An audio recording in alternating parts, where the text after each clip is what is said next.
Like that? No, that's fine. That's just for the receiver with the camera. There's no speakers or anything down here you're getting mic'd up for. Yes. How's it on? Is it on right now? It's on already. All right. Ready to Oh, go? I shouldn't have said that.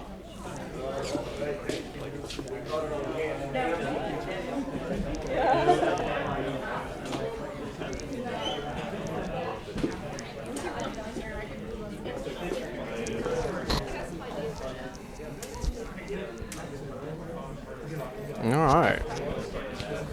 We got a big class tonight.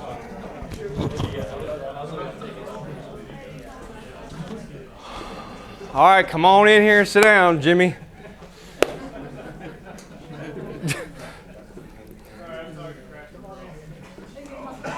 We got a big class tonight. Appreciate you guys being here. Jake, thanks for not taking up too much of my time. I was trying for you. Yeah. I saw Jake in the bathroom before and I said, take as much time as you need. Because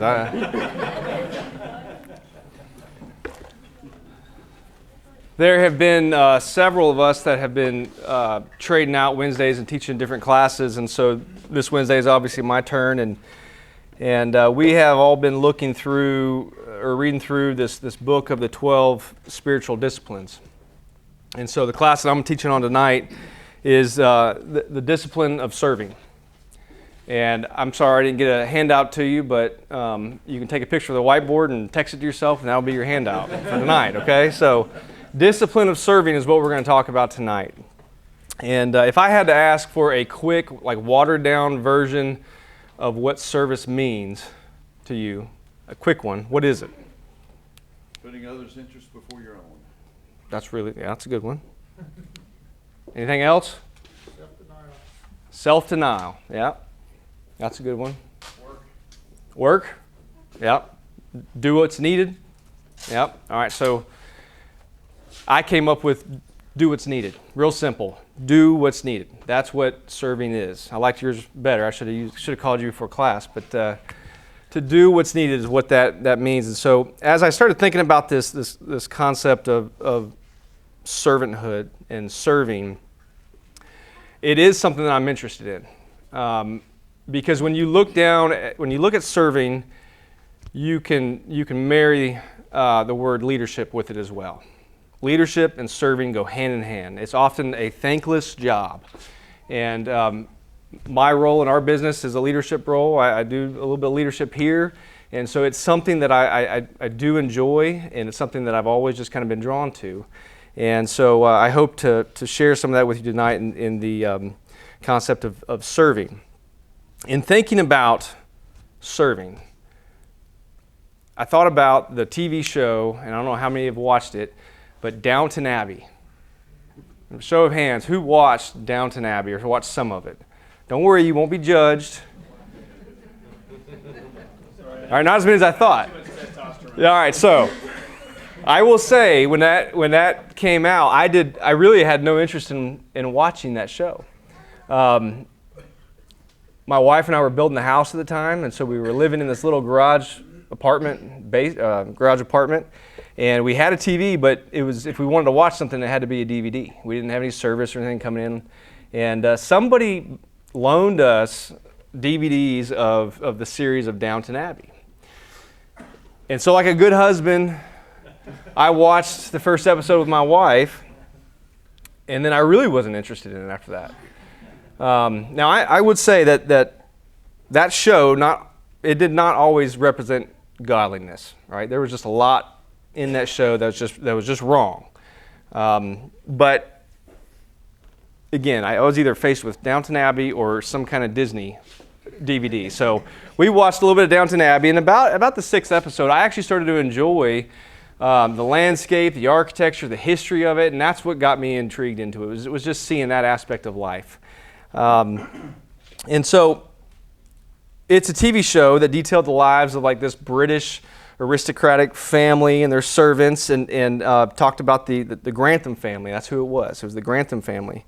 And they lived on this huge house, on this huge estate, and I think of like the Biltmore when I think of what they lived on.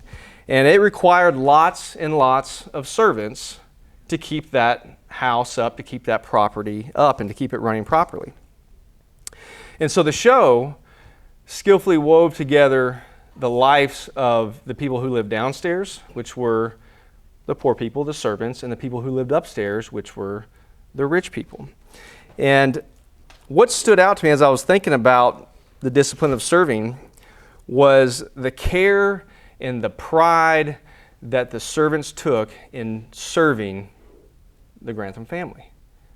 It was, the butlers, the maids, the cooks, all the groundskeepers, they took great pride in service. It was something that was meaningful and honorable to them, and they were glad to serve. Okay? That last sentence, they were glad to serve. Take that to America's culture today. Is that what you see in America's culture today, is glad to serve? Chick-fil-A. Absolutely not. I actually have that in my notes, unless you work at Chick-fil-A. How may I serve? My pleasure. How may I serve? My pleasure. Yeah, so unless you... that is not at all what you see in America's culture today, is being glad to serve. Serving is something that you pay others to do for you. Serving is something that is not really looked at as like this honorable service. If you are in some kind of service business, sometimes you're looked at as kind of uneducated or unskilled. And so here in America, we have this huge problem of a self-serving attitude. It's all about me. It's all about me. It's what I want. It's what I want. And so you consider what they did in Downton Abbey and how they took that was very prideful. You look at America's culture now, and then when we take it and we look at what the New Testament says about service, it's a big contrast between what we think of it in America's culture and what the New Testament says. The New Testament never views serving as beneath us. Right? It's the exact opposite. The idea of being glad to serve was who Jesus Christ was. He led that way his entire life. It said in Mark chapter 10, verse 45, it says, "For even the Son of Man came not to be served, but to serve, and to give his life as ransom for many." And so there are many, many examples in the Bible that we can see where Jesus is serving in the Bible. And so I want to look at just one set of scriptures tonight, and that is John chapter 13. So if you would, open your Bibles to John chapter 13. And as you guys turn to John chapter 13, I want to give you just a little bit of context of what we're about to read. A lot of you know what this is. It's the story where Jesus washes the disciples' feet. But in the context, the time that this is happening, this is getting really close to the end of Jesus' life. Okay? Within about 24 hours or 2 days or so, he will be hung on the cross and dead. And Jesus knows that. He knows that's coming. He knows that's what's waiting for him. And he decides to do what anybody would be doing if they're facing death, is they want to be around their closest circle of allies. And that's the apostles. And so him and the apostles get together, they go into this upper room, and they're going to have this feast. And so the way John described it is the Feast of Passovers. If you look at some of the other Gospels, it's talking about where it's implementing the Lord's Supper. And so he takes this time that he knows he doesn't have much of, because he knows that somebody's coming. He knows that Judas is going to betray him. He knows that the soldiers are going to come get him. And so but he takes this time, which is not much time left, to go over in great detail and teach his apostles something else. And so I want to read chapter 13, verses 1 through 17 for you. It says, "Now before the feast of the Passover, when Jesus knew that his hour had come and that he should depart from this world, the Father having loved his own who were in the world, he loved them to the end. And supper being ended, the devil having already put into the heart of Judas Iscariot, Simon's son, to betray him, Jesus, knowing that the Father had given him all things into his hands, and that he had come from God and was going to God, rose from supper, and he laid aside his garments. He took a towel and he girded himself. After that, he poured water into a basin, and he began to wash the disciples' feet. And he wiped them down with a towel in which he was girded. Then he came to Simon Peter, and Peter said to him, Lord, are you washing my feet? And Jesus answered and said to him, What I am doing you do not understand now, but you will know after this. And Peter said to him, You shall never wash my feet. And Jesus answered him, If I do not wash your feet, you have no part in me. Simon Peter said to him, Lord, not my feet only, but also my hands and my head. And Jesus said, He who is bathed needs only to wash his feet, but is completely clean. And you are clean, but not all of you. For he knew he would be betrayed by him, therefore he said, You are not all clean. So when he had washed their feet, he had taken his garments and sat down again, and he said to them, Do you know what I have done to you? You call me teacher and Lord, and you say, Well, for so I am. If I then, your Lord and teacher, have washed your feet, you also ought to wash one another's feet. For I have given you an example that you should do as I have done to you. Most assuredly I say to you, a servant is not greater than his master, nor is he who is sent greater than he who sent him. If you know these things, blessed are you if you do them. So I have just 3 points that I want to bring up that we can pull right out of this context that have to do with serving. And the first one is serving means doing what is needed. Okay? You all right there, Todd? All right.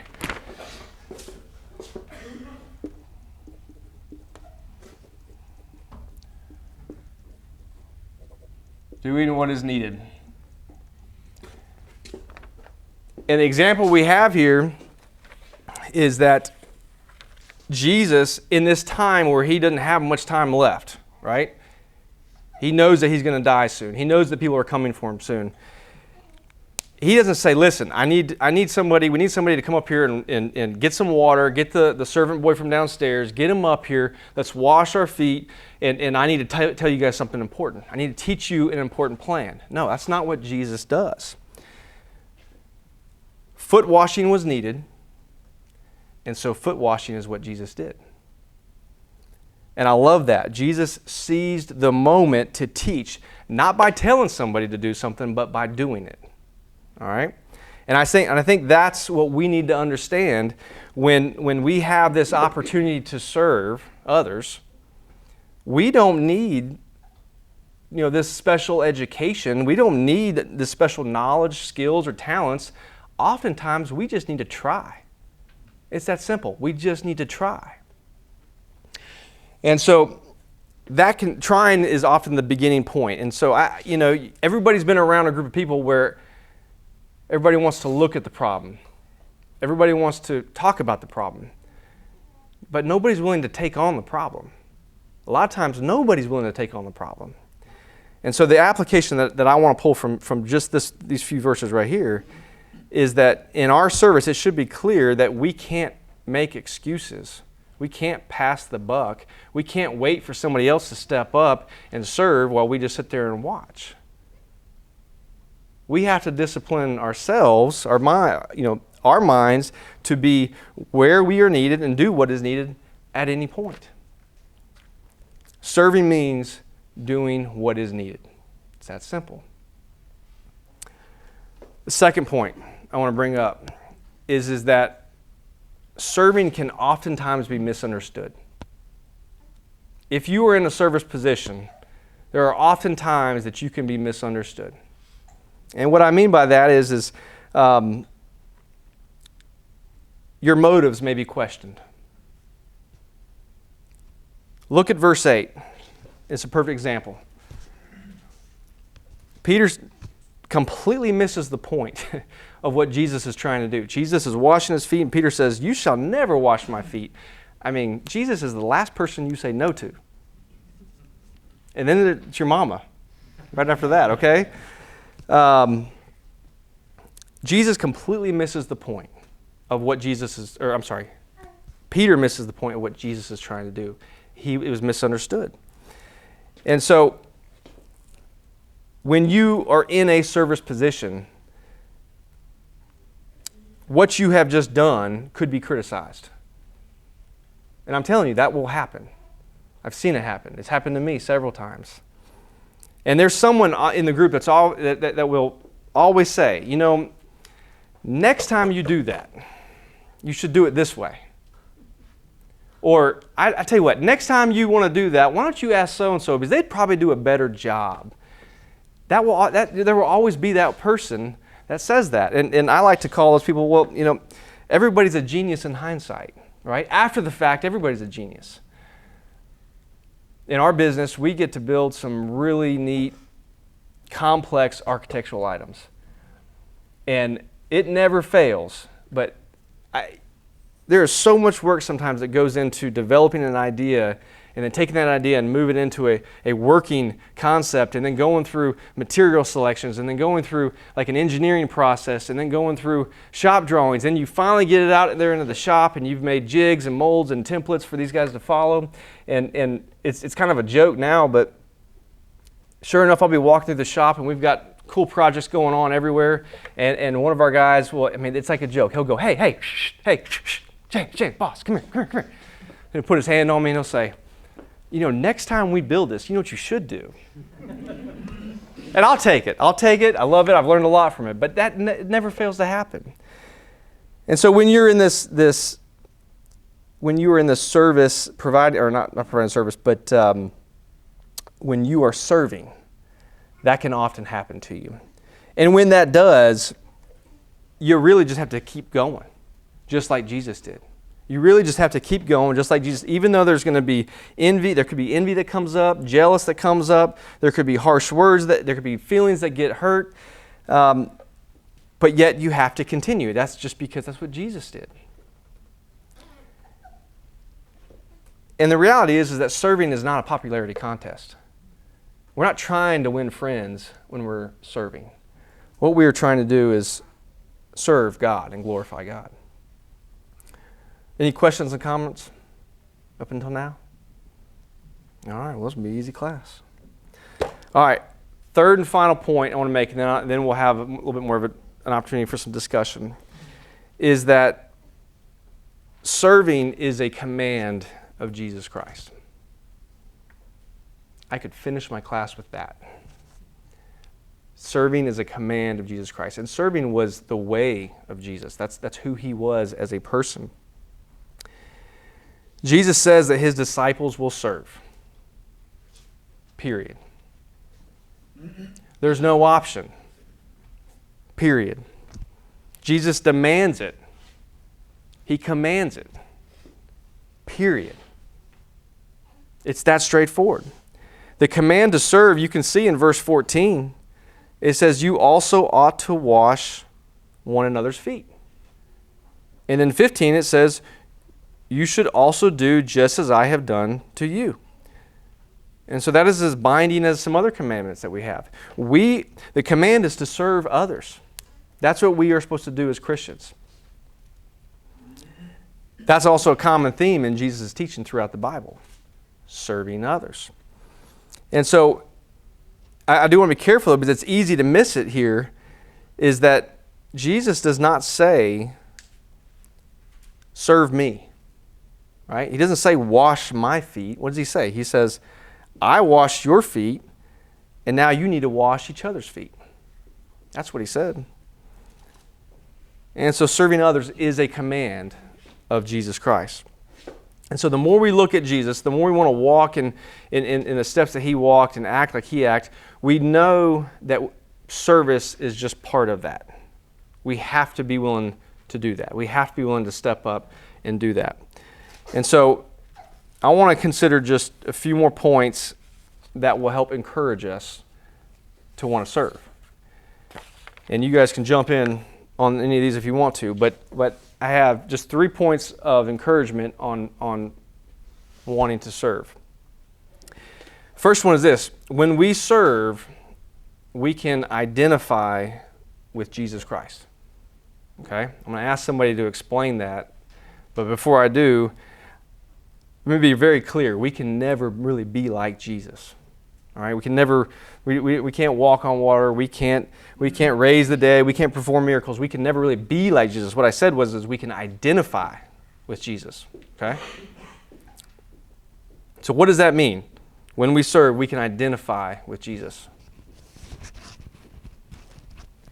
I know a lot of times, and especially in our fast-paced culture, it's easy to, there's a lot of confusion in the world, and there's a lot of, even in our spiritual walk, we can struggle with what to do, but when we're serving others, I know there's somewhat of a peace that I feel when I serve others because of exactly what you're saying. I know that is what Jesus did. It's a very simple thing that I can do to know that I am honoring Jesus in the way that I'm acting. So, and it's difficult, but it's not complex.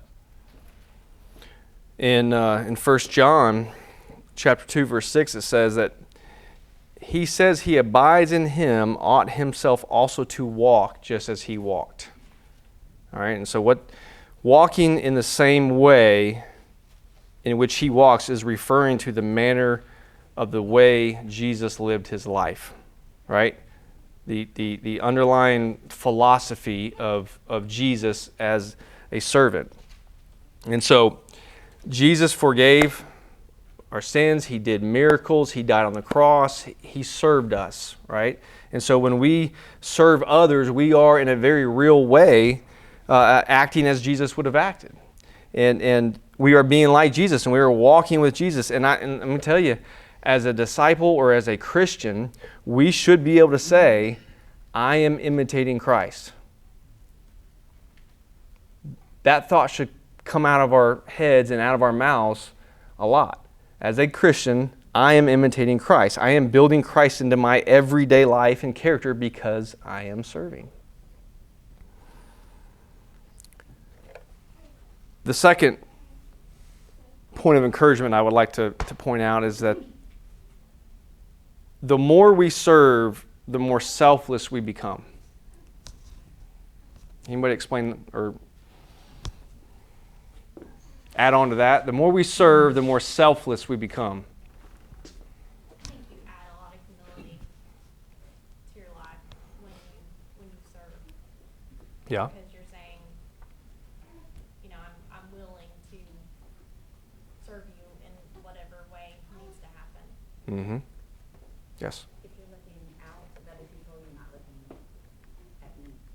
Say that again. If you're looking outward, Yeah. You're not looking in at yourself. Yeah. And I think too, makes me think about Galatians 6, which talks about bearing each other's burden. But then, Jesus, or we're told here that it's not easy.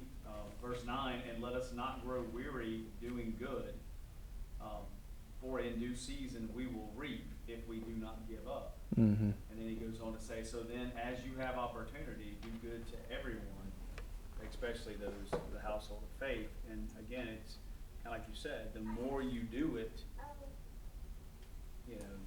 the easier it becomes. Yep. Like anything. And we'll see that here in a minute, hopefully. The more we serve, the more selfless we become.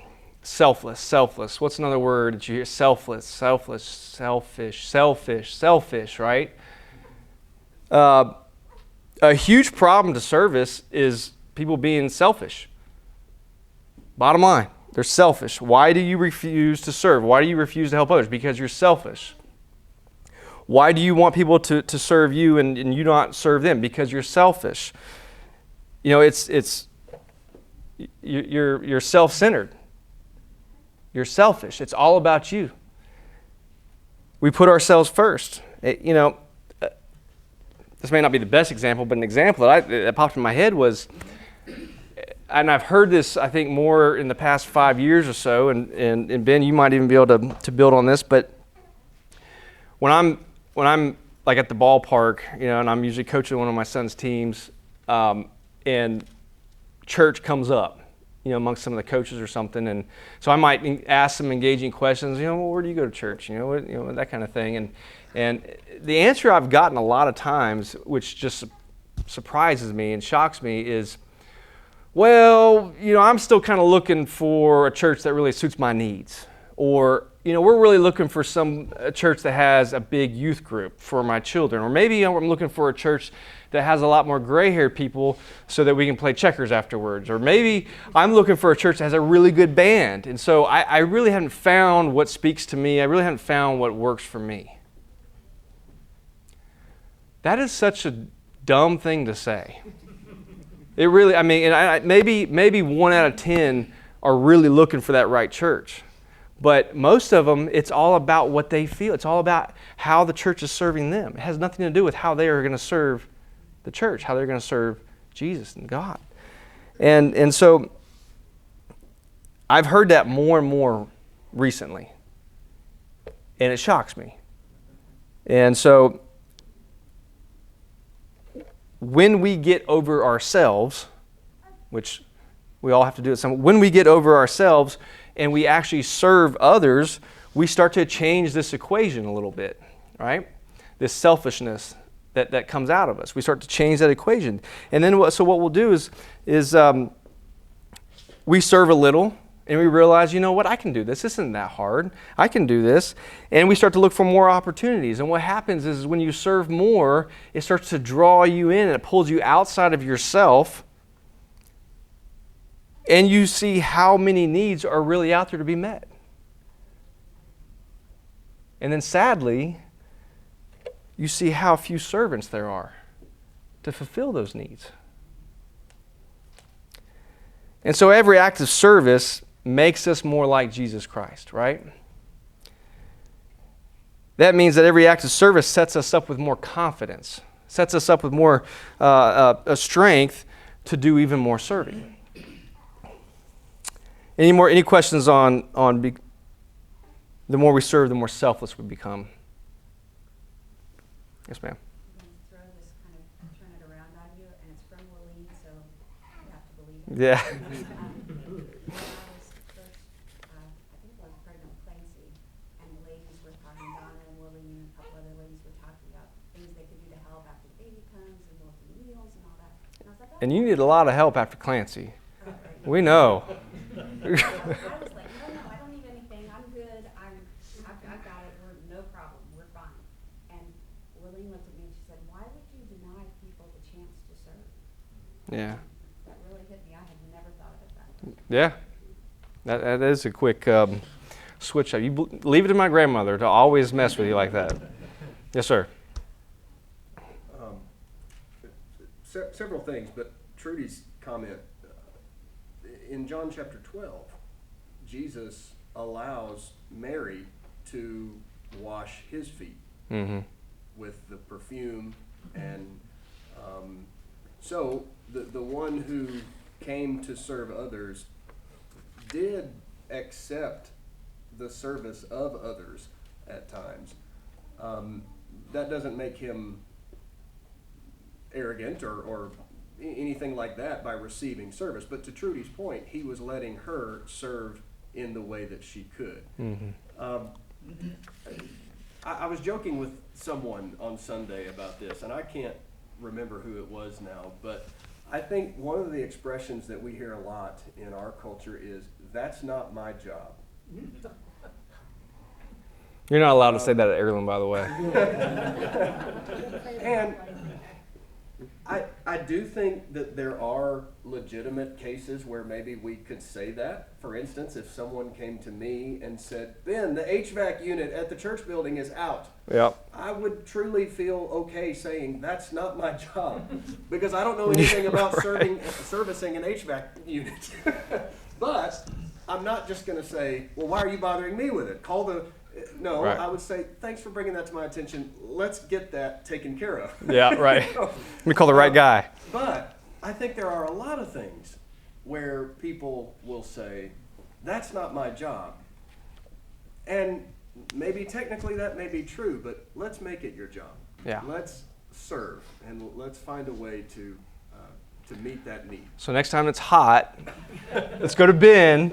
No. Yeah, it's like, yeah. All right, we got to move on real quick. We got just a few more minutes, but all right. So the last point of encouragement is that serving builds gratitude. Okay, it builds a heart and a mindset that is grateful. All right, I think you said that something like that. Well, yeah. So it builds gratitude.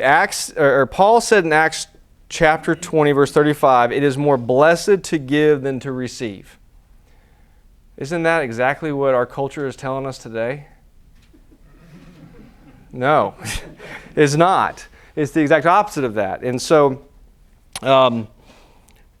as a servant gives of himself, he gets so much more in return than what he ever could from a monetary standpoint. And so, examples of serving that opens you up to see how blessed you are. Has anybody here ever gone into a homeless shelter and fed homeless people? Nobody? Thank you. There you go. I haven't either, but I was hoping somebody would. I used to take my Girl Scouts down to Yeah. the park, and we would take blankets and food to the homeless people living in the park. Okay, so you go in there with this mindset of, oh, my house is, I need to do this, I need to do that, the popcorn ceiling's got to come off, I got to redo this wall, I got to do this. And you go and see what homeless people are dealing with, and you walk out of there and you're like, wow, I'm very fortunate to have what I have, right? I don't remember what grade I was in, but in school there was like 6 or 7 of us in this club or something, and we served some people in our community. We had to collect food for them, and so we went to 3 different houses in our community, right up there in the Landrum, and we delivered the food to people that were in need. And I remember the first house we walked into, it was absolutely disgusting. I remember kind of walking around the corner a little bit. It's just the house is just a little box. You can just kind of look around the corner, and I could see in that back room there was a hole in the roof. The roof had caved in, and you could see daylight through that. And I'm thinking, how does somebody live like that? What do they do when it's raining and when it's cold and when it's hot? How do they live like that? And there was another house that we went to, and this was the nicest house out of all 3, but it was bad. It was really bad. I walked in, and there was an older lady there, an older man. They were married. There was a younger man that was sitting there, and I took it to be their son. And mentally, there was something wrong with him. He was just off. He was skittish. He didn't like people being in the house. He probably wasn't used to people being in the house. And my teacher was sitting there talking to him, and I had all the food. And so I walked into the kitchen, and I was setting it on the counter, and if you've ever had me over to your house, I'm sorry, this is just something I've always done, but I like to look in people's refrigerator. I never thought it was a thing until my sister-in-laws, who married my brother, told me to stop doing that. I'm like, you had Chinese yesterday. Oh, how was that? So anyways, it started at a young age, so I dropped the food off, and there's a refrigerator there. So I opened up the refrigerator. There was a jar of pickles, and that's it. There was a jar of pickles in there, and that was it. And I remember coming home, and I told my parents, I was like, you wouldn't believe how these people are living. I mean, they're not too far from us. You wouldn't believe that. And you start to realize how fortunate you are. One other example would be, and I'm sure a lot of you have been faced with this, have you gone into the hospital or gone into a hospice environment and you have to see a loved one who is just decaying away because of some nasty disease? And they don't even look like the same person anymore. And you got to say the right things, and you got to comfort everybody else, and you walk out of there and you think, oh man, I mean, my life may not be what I want it to be, and I'm sorry, but you walk out and you're like, I am so grateful for my health. I am so grateful for not being in that situation right now. So, I'm running out of time, but what I'm trying to say here is that if you are not serving, you are missing out big time. And secondly, if you are not serving, then you have to start. You have to start now, because the reward you will get from it is far more than what any monies can ever buy. Okay? All right. Thank you, guys.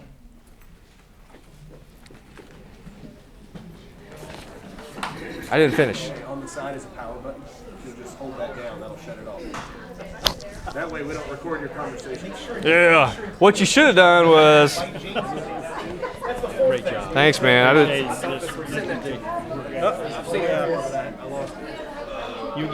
You'll be the Ron DeSantis, the talk, in between. Have you seen this? My job. Let me get this to Ben real quick. Okay.